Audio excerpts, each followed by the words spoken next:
আজকে কথা বলবো সুশীল সমাজ উর্ফে মানবতার ফেরিওয়ালাদেরকে নিয়ে। শেখ মুজিবুর রহমানের ভাস্কর্য ভাঙাতে তোমাদের অনেকের কষ্ট লেগেছে। তোমাদের যুক্তি হচ্ছে দুষ করলে শেখ হাসিনা করেছেন। শেখ মুজিবুর রহমানের কি দোষ ছিল? ওনার অনেক অবদান ছিল 1971 সালে। ওকে ফাইন, তো 1971 সালে কি শহীদ প্রেসিডেন্ট জিয়াউর রহমানের অবদান ছিল না? শেখ মুজিবের জন্য তোমার মন কাঁদে, জিয়াউর রহমানের জন্য তোমার মন কাঁদে না? সাল 2015 জিয়াউর রহমানের যখন কবর ভাঙচুর করা হয়েছিল তখন তোমার মানবতা কই ছিল?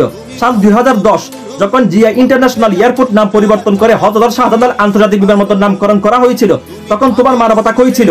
সাল 2024 4 এপ্রিল নারায়ণগঞ্জে যখন জিয়াউর রহমানের মুরাল ভাঙচুর করা হয়েছিল তখন তোমার মানবতা কই ছিল? সাল 2019 যখন শেখ হাসিনার নেতৃত্বে সংসদে এরকম একটা আইন পাস করা হয়েছিল যে যেখানে বর্তমানে জিয়াউর রহমানের কবর আছে ওখান থেকে তুলে অন্য জায়গায় কবর দিতে হবে, তখন তোমার মানবতা কই ছিল?